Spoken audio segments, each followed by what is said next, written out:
दान किए, अपना जीवन लगाया, सारा तन मन धन देश के लिए न्यौछावर किया, तो अंग्रेज भारत से चले गए, देश की लूट बंद हो जाएगी। क्रांतिकारियों ने ऐसा सपना देखा। अब मुझे आज की कहानी आपसे कहनी है। ये तो भूतकाल हो गया भारत का, वर्तमान में देश का क्या हाल है इसको जरा देखा जाए, समझा जाए।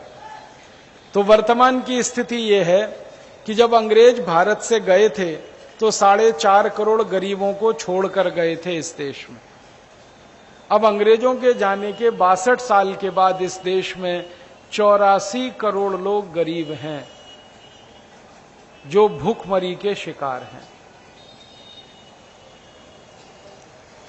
हमारे देश की जो सरकार है ना, दिल्ली से जो चलती है, जिसको केंद्र सरकार कहते हैं, इस केंद्र सरकार ने अभी थोड़े दिन पहले एक बहुत बड़े अर्थशास्त्री व्यक्ति को इस बात के लिए जिम्मेदारी दी थी कि भारत में गरीबों के बारे में अध्ययन करो, अभ्यास करो और सरकार को बताओ कि कितने गरीब हैं।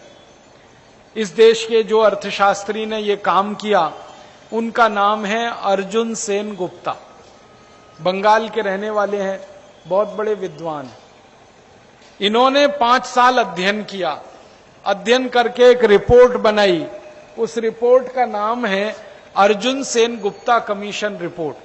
वो रिपोर्ट जब संसद में पेश की गई तो मेरे जैसे आदमी को भी मिल गई पढ़ने को। मेरे कुछ मित्र हैं जो सांसद हैं, उनसे मैंने कहा रिपोर्ट मुझे भी दे दो, पढ़नी है। तो मैंने जब वो रिपोर्ट पढ़ी तो मुझे धक्का लगा कि उस रिपोर्ट में लिखा हुआ है कि भारत में गरीबों की संख्या अब 84 करोड़ हो गई है।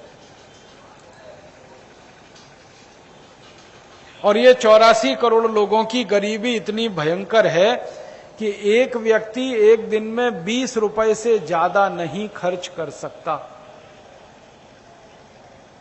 84 करोड़ लोग ऐसे। इन 84 करोड़ में 50 करोड़ तो इतने गरीब हैं जो एक दिन में 15 रुपए खर्च नहीं कर सकते। 25 करोड़ तो इतने गरीब हैं जो एक दिन में 10 रुपए खर्च नहीं कर सकते। और 10 से 15 करोड़ लोग इतने गरीब हैं जो एक दिन में 5 रुपए भी खर्च नहीं कर सकते। अब मन में प्रश्न आता है कि अंग्रेजों ने तो भारत को लूटा, इसलिए ये देश गरीब हो गया। अंग्रेजों के जाने के बाद किसने लूटा इस देश को जो ये देश गरीब हो गया? मन में ये प्रश्न आता है। तो हम लोगों ने भी अभ्यास करना शुरू किया तो पता चला कि अंग्रेजों ने लंदन से आकर इस देश को लूटा और गरीब बना दिया। अब आजादी के बाद काले अंग्रेजों ने इस देश को लूटा और इस देश को भयंकर गरीब बना दिया। आजादी के बाद इसी देश में काले अंग्रेज पैदा हो गए, उन्होंने इस देश को लूट लूट कर गरीब बना दिया। आप बोलेंगे ये काले अंग्रेज कौन हैं? ये सब वो काले अंग्रेज हैं जिनको आप नेता कहते हैं इस देश का।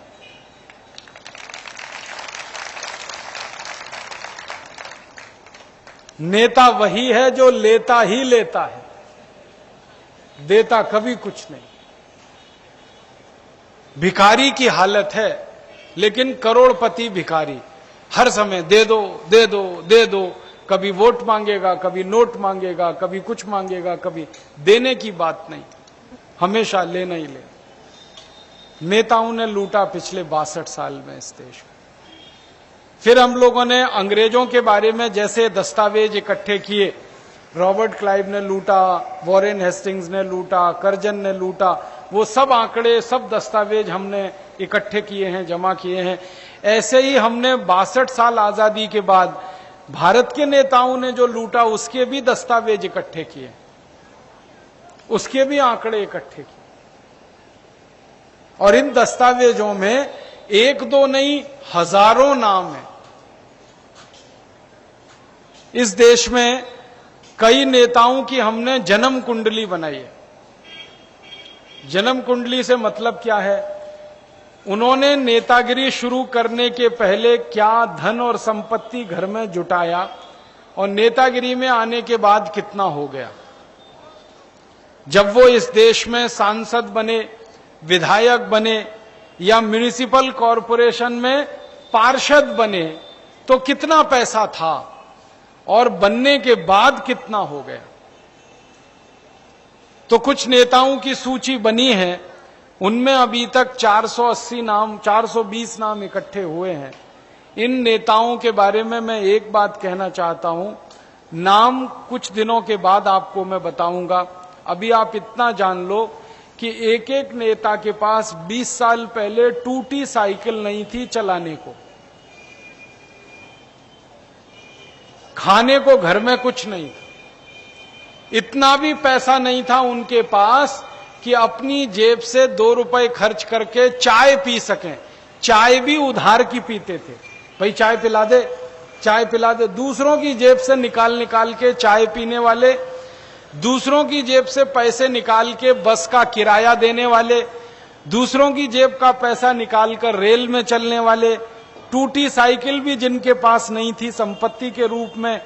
अब उन नेताओं में एक एक के पास 20,000 करोड़ की संपत्ति, एक एक के पास 20,000 करोड़। कहां से आया ये, किसने दिया उनको? कभी कभी ये नेता पकड़ जाते हैं।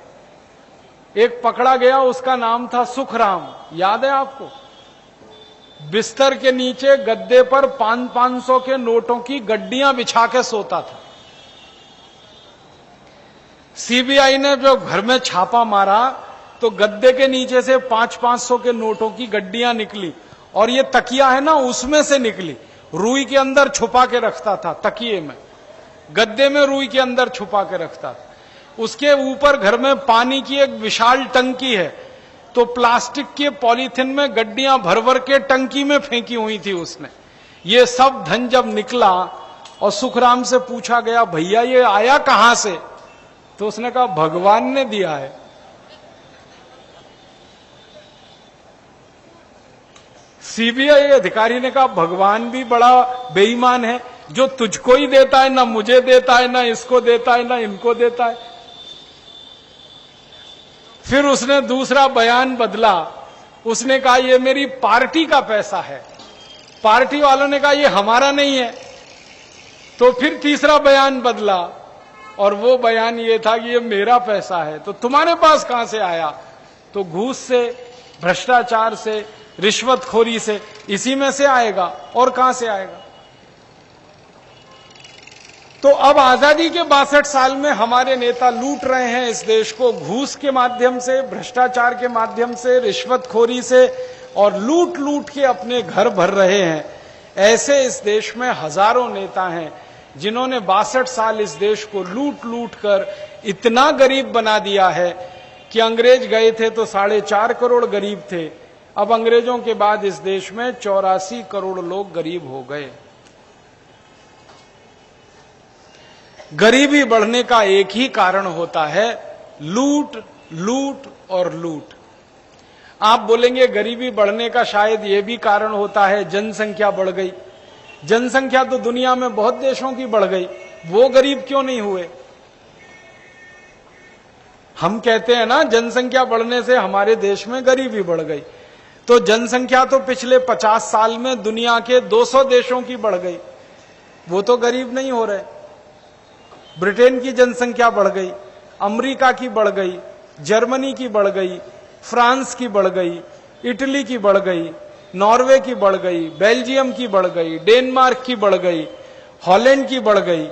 इन सब देशों की जनसंख्या बढ़ गई और हमसे ज्यादा बढ़ गई। आप बोलेंगे वो कैसे? मैं आंकड़ों से बताता हूं।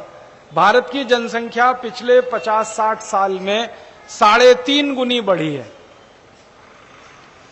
आजादी जब आई थी तो हम 32 करोड़ थे, 33 करोड़, अब हम 115 करोड़ हो गए, तो लगभग 3.5 गुनी जनसंख्या हमारी बढ़ गई।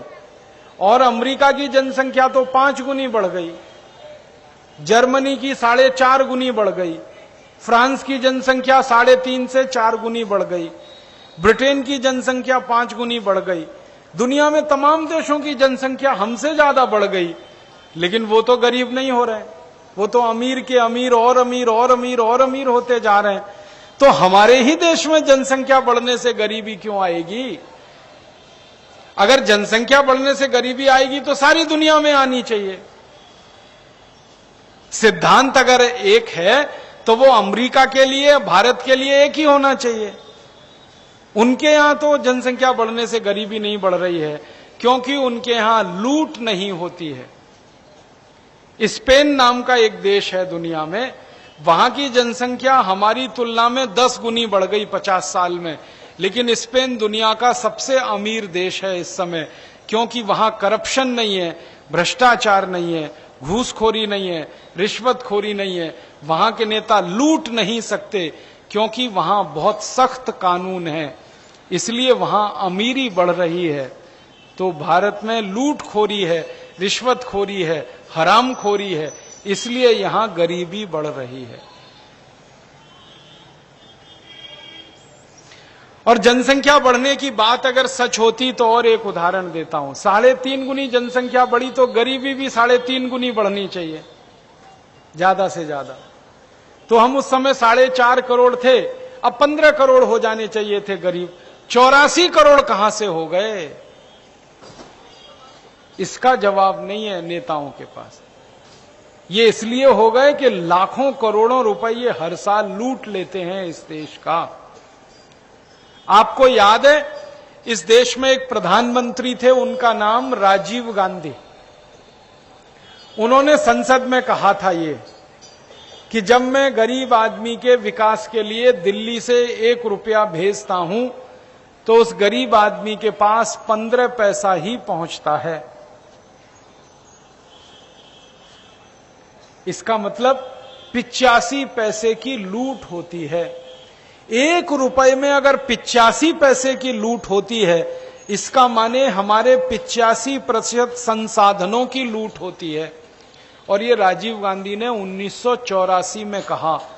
किसी नेता माई के लाल में दम नहीं थी जो राजीव गांधी के कहे हुए को गलत सिद्ध करे। किसी ने गलत नहीं कहा। और फिर राजीव गांधी के बाद कितने प्रधानमंत्री आए इस देश में? वीपी सिंह आए, चंद्रशेखर आए, नरसिम्हा राव आए, इंद्र कुमार गुजराल आए, देवे गौड़ा आए, अटल बिहारी वाजपेयी आए और अब मनमोहन सिंह आए। सब प्रधानमंत्रियों को यह सवाल पूछा गया पत्रकारों के द्वारा अनेक समय पर कि राजीव गांधी की बात से आप सहमत हैं? तो सारे प्रधानमंत्री कहते हैं हां सहमत हैं। अभी के प्रधानमंत्री तो कहते हैं कि राजीव गांधी के समय में 1 रुपया भेजा जाता था तो 15 पैसा पहुंचता था, अब तो 2009 में 1 रुपए में 10 पैसा भी नहीं पहुंचता। अब तो 90 पैसे की लूट हो रही है इस देश में।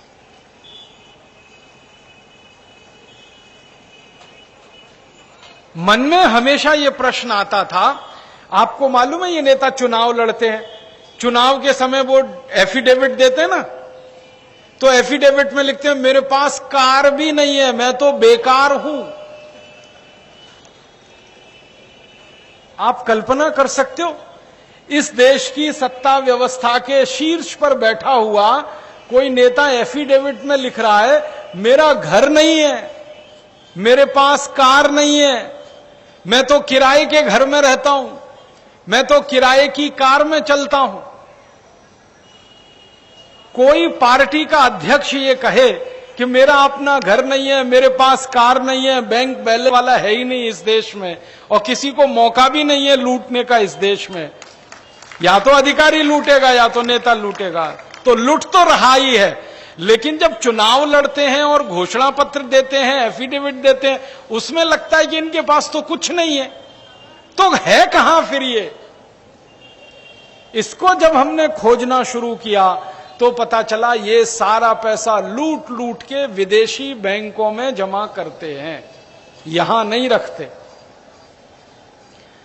यहां रखेंगे तो पकड़ा जाएगा, किसी ना किसी दिन छापा पड़ जाएगा, सीबीआई का हो सकता है, एनफोर्समेंट डायरेक्टरेट का हो सकता है। तो बहुत चालाक और हरामी नेता हैं, लूटते तो हैं, ले जाके विदेशी बैंकों में जमा कर देते हैं। फिर हमने खोजना शुरू किया कि विदेशी बैंकों में कितना जमा किया हुआ है। तो स्विट्जरलैंड नाम का एक देश है, वहां की बैंकों ने नेताओं का पैसा रखा हुआ है। वहां 36 बैंकें हैं। जैसे अपने देश